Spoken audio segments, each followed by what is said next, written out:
ऋषिमुनियों की पावन धरती, देश धर्म का नाता है।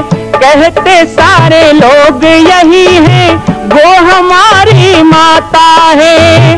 जाग उठो ओ भारतवासी, जाग उठो ओ भारतवासी, गौ पर छुरियां चलती हैं।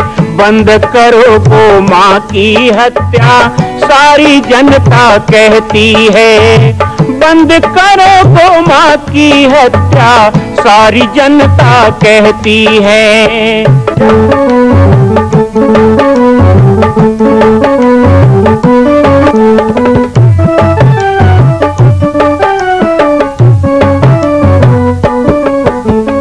जगह जगह पर बूचड़ खाना, लाखों गौएं कटती हैं।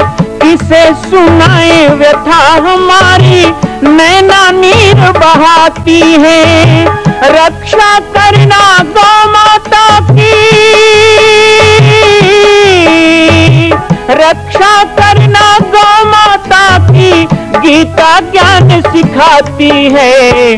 बंद करो गो माँ की हत्या, सारी जनता कहती है। बंद करो गो माँ की हत्या, सारी जनता कहती है। जय श्री राम, जय गो माता, जय गोपाल। स्वागत है आप सभी का भारत के हृदय स्थल छत्तीसगढ़ प्रांत में मां कौशल्या धाम जिला बालोद में विगत 18 वर्षों से बन रहे इस विशाल दिव्य भव्य मंदिर का निर्माण। विश्व के अंदर भगवान राम के लाखों मंदिर हैं। अब अयोध्या में भी रामलला विराजित हो चुके हैं, लेकिन छत्तीसगढ़ की बेटी मां कौशल्या जो राम की माता है, उनका एक भी मंदिर पूरे विश्व में नहीं। इसीलिए यह विशाल तीर्थ का निर्माण विगत वर्षों से चल रहा है बालोद जिला छत्तीसगढ़ में। 25 करोड़ की लागत से बनने वाला 108 फीट ऊंचा, 65 फीट चौड़ाई और 136 फीट लंबाई का राजस्थान के ठोस पत्थरों से बनने वाला यह मंदिर हजारों वर्ष तक भारत में 5वें धाम कौशल्या धाम के रूप में स्थापित रहेगा। 3 तल के इस मंदिर में प्रथम तल पर भगवान शिव, मध्य तल में गोद में रामलला को लेकर स्वर्ण सिंहासन में मां भगवती कौशल्या विराजित होंगी और तीसरे तल पर पंचमुखी हनुमान। इसके अलावा सामाजिक समरसता को समर्पित यह मंदिर सनातन हिंदू धर्म के समस्त देवी देवताओं महापुरुषों की मूर्तियों से सुसज्जित होगा। आप सब एक एक मूर्ति का संकल्प भी इस मंदिर के लिए कर सकते हैं। ध्यान रखिएगा, यह अवसर बार बार नहीं मिलेगा, क्योंकि 2026 में मां कौशल्या का दिव्य भव्य धाम स्थापित हो जाएगा। मां कौशल्या विराजित हो जाएगी। एक बार पुनः आप सबको निवेदन करूंगा, आइए, जुड़िए और सबको जोड़िए इस विशाल तीर्थ के निर्माण में। मैं राम बालक दास महात्यागी आप सभी को आह्वान करता हूं, संपूर्ण प्रदेश एवं देशवासियों को, कि जिस तरह रामलला के दिव्य भव्य मंदिर के लिए आप सब ने मुक्त हस्त से दान दिया है, इसी तरह मां कौशल्या के एकमात्र विश्व के प्रथम धाम के निर्माण में आप सभी मुक्त हस्त से दान दें। यह दान 3 आहुति के रूप में लिया जा रहा है। हम 1100, 1700, 5100, 11,000, 21,000, 1 लाख, उससे भी अधिक जो भी राशि करना चाहें 2025 और 26 के अंतर्गत 3 बार देने का संकल्प लेंगे।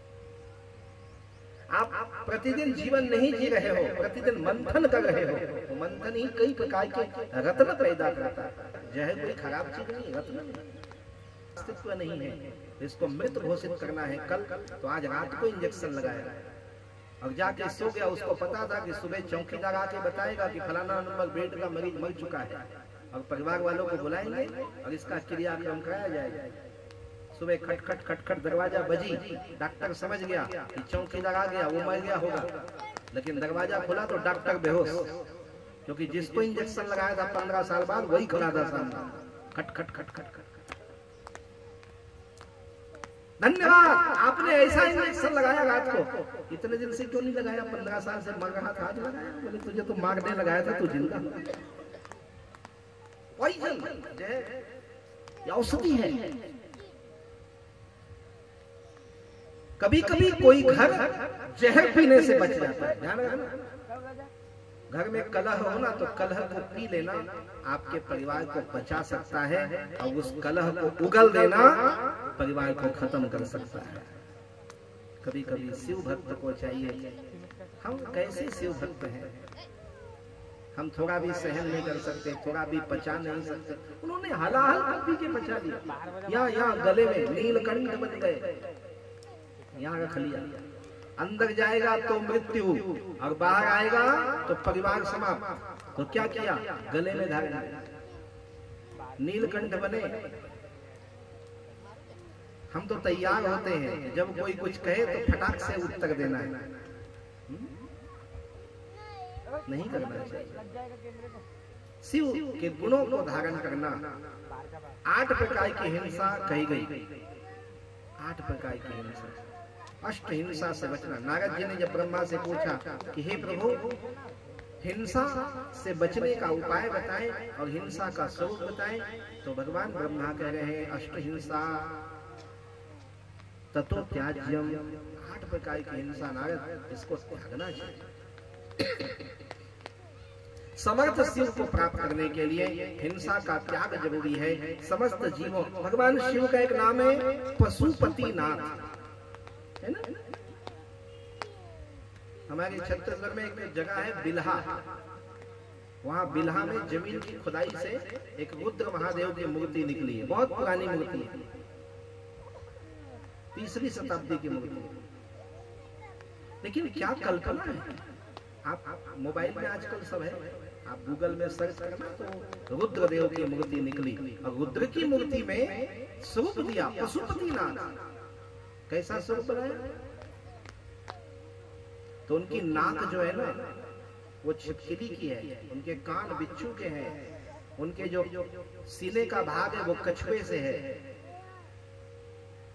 और पूरा शरीर जीव जंतुओं से बना हुआ पशुपतिनाथ। भगवान शिव के स्वरूप को धारण करने वाला और शिव भक्ति को अनुसरण करने वाला व्यक्ति कभी हिंसक नहीं हो सकता, वो हिंसा से दूर रहे। तो 8 प्रकार की हिंसा बताई। आज प्रण लो कि एक भी हिंसा जीवन में ना। हम लोगों को लगता है कि किसी जीव को मार देना हिंसा है, नहीं। जीव को मार देना मात्र हिंसा नहीं है। यदि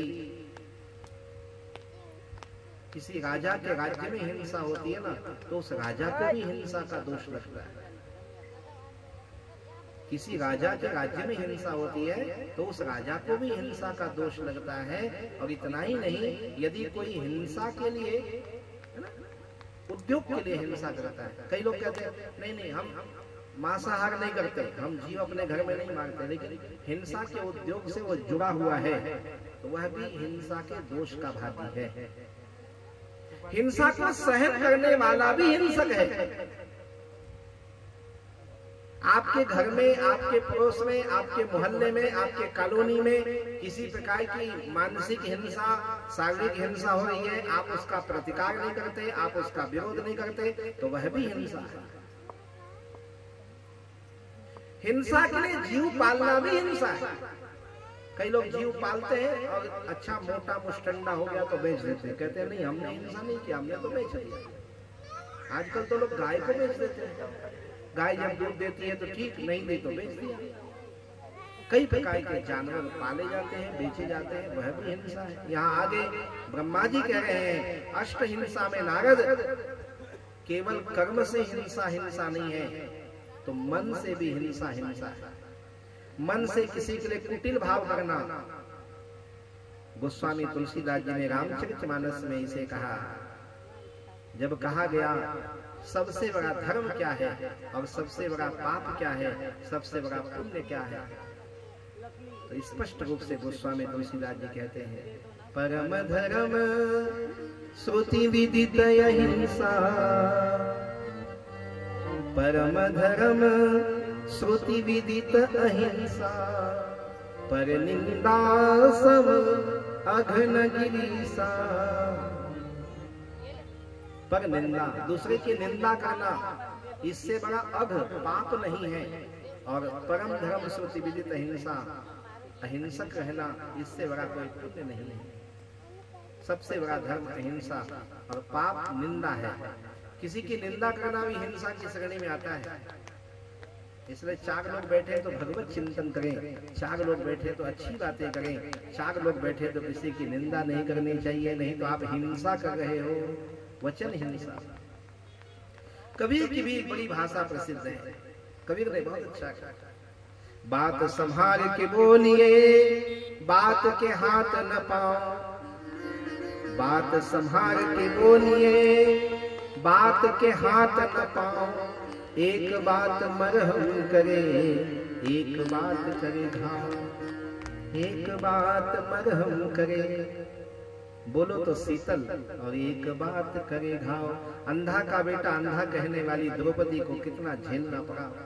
एक महाभारत के युद्ध की संरचना बात से होती है, और भी कई कथाएं हम बता सकते हैं, लेकिन बात संभाल के, जुबान खोले तो पहले तोले तब बोले, बिना तोले जो बोले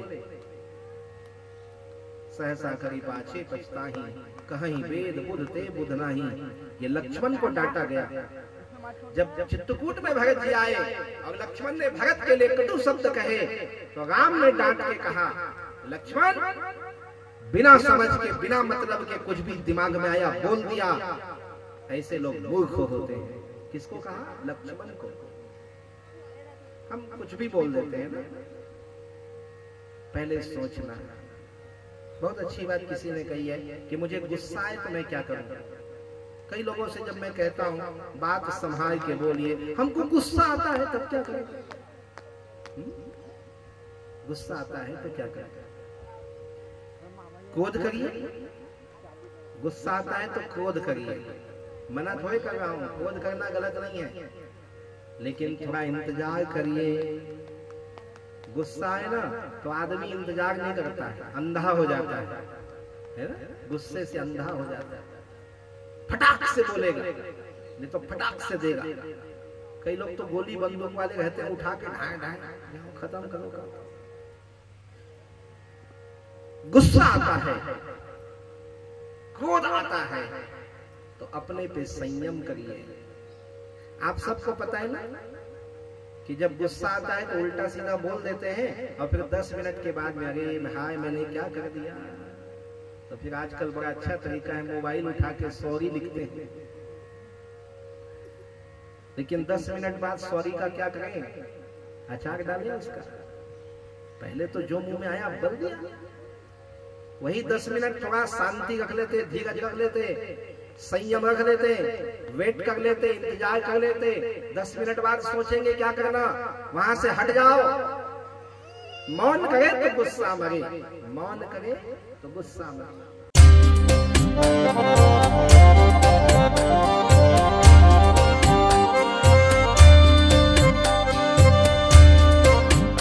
मां कौशल्या के धाम का निर्माण प्रारंभ हो चुका है, अब 2026 में पूर्ण होने वाला है।